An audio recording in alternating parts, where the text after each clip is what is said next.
In the last video, we divided our dragon head into multiple pieces and created some UVs for the neck.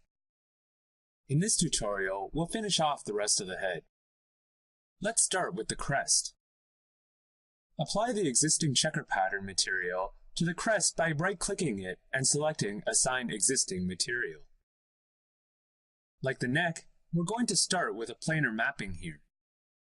However, unlike the neck, the crest is wider than it is tall, so it would be better if we projected the UVs from the top. Go to the Planar Mapping Options menu and change to a projection from the y-axis. At a first glance, this actually looks pretty good. The squares are all evenly aligned. However, turning on the Shade UV display in the UV Texture Editor shows us most of the faces highlighted in purple, meaning the UVs are overlapping. Unlike the neck, which was roughly cylindrical, the crest isn't a play on a primitive shape. The best way to unfold this would be such that we have the top and bottom crescents side by side. Let's start cutting UV edges to make this possible. Start with the inner ring. Don't forget the edge connecting to the skull on either side.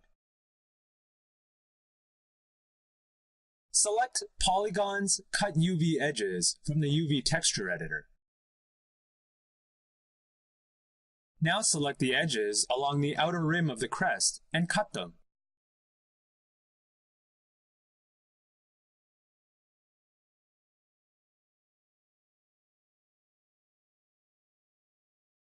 Select a central point on the back of the crest and unfold the UVs using it as a pin. The unfolded UV mesh isn't exactly what we were expecting, is it? The top and bottom crests didn't fan out and are still overlapping. Let's undo that and try to figure out where we went wrong. It would be much easier to figure out our mistake if we could see where our cut UV edges were. Select Display Polygons Texture Border Edges to do just that. Maya bolds the UV texture borders in both the viewport and UV Texture Editor. If you find the border edges hard to see, you can adjust their width in the Custom Polygons Display options. Looking at our newly bolded edges, the problem becomes apparent.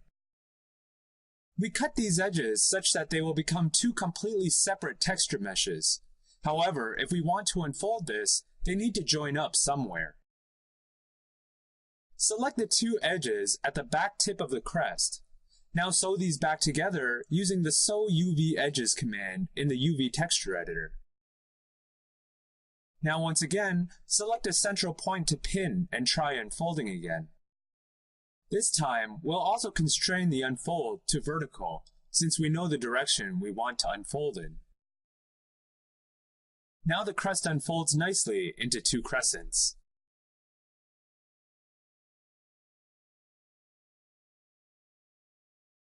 We're not quite done though. While the checker pattern is pretty uniform, it distorts a lot around where the bulbs attach to the head.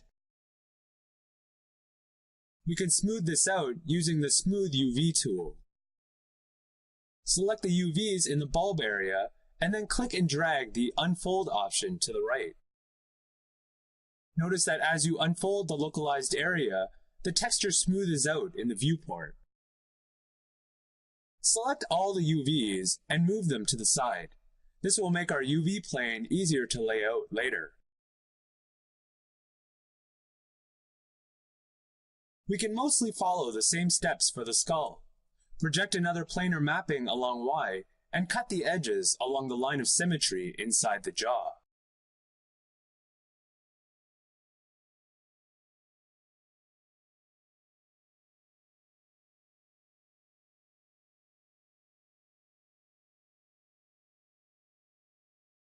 Since the head is so much longer than the crest or neck, we'll want to pin all the UVs on the top plate this time. Also make sure to set the unfold constraint to none, so the mesh unfolds in every direction. That's pretty good. You can see some small distortions in the mesh. There's a small spike here which you can fix with the Smooth UV Tool's Relax function. There is also a little bit of overlap in these two corners. Unfortunately, the space is too tight to use the Smooth tool. You will have to tweak the UVs yourself with the Move tool. Using what you've learned, try to lay out the rest of the pieces yourself. If you get stumped, we've provided a fully laid out version of this tutorial file. The tongue, the throat, and the teeth should have been fairly straightforward, but the lower jaw, being the most irregular shape of this entire model, may have posed a bit of a challenge. In this instance, you'll notice that we've made some UV edge cuts and projected our UV mapping from the front. But if we unfold this, notice that the rear jaw highlighted here has distorted heavily. The Unfold command unfolds around the pinned UV points. However, the UVs on the rear jaw are too far from the pinned points to unfold evenly like those closer to them. To fix this, we'll need a few more points to unfold around.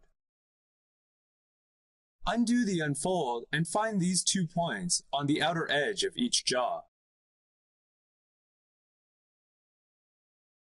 We can't simply pin the points here, otherwise we're going to get a lot of overlapping UVs.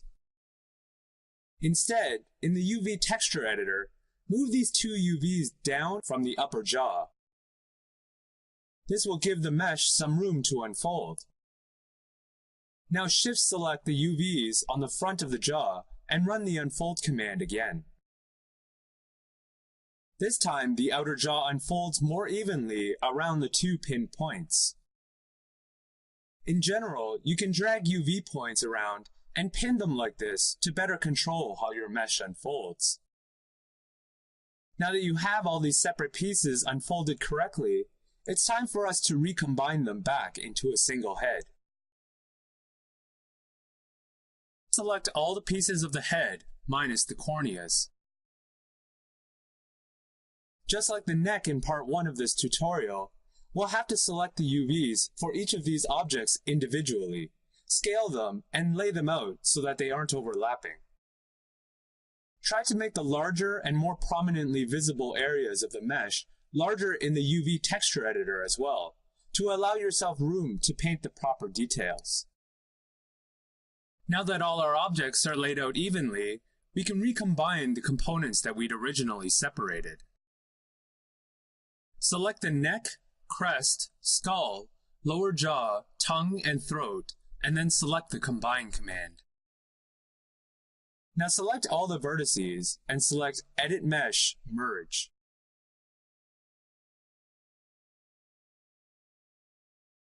In the Merge options, set the threshold to 0.001.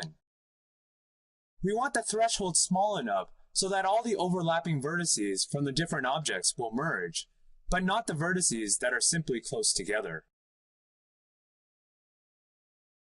Now delete your history and rename the newly recombined mesh.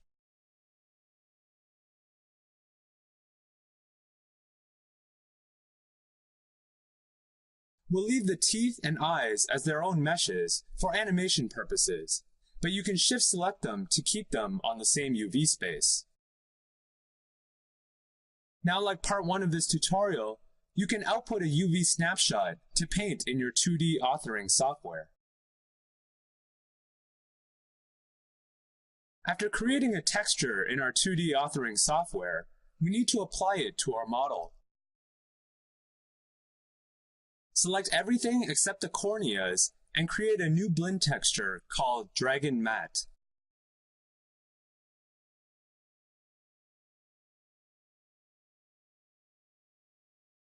In the attribute editor, assign the dragon texture.tiff file to the color attribute of your new material.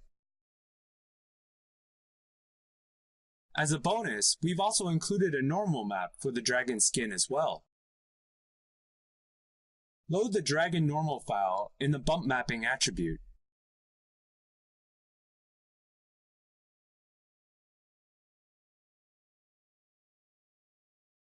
Now turn on high quality rendering to see it.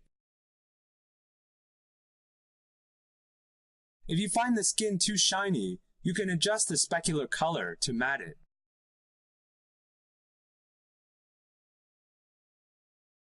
Here is our finished 3D head in the viewport, and the corresponding textures we made using the snapshot in the UV texture editor. Notice all the detail we get using the exact same low-res mesh as before. This will give us the best of both worlds when it comes to detail and performance.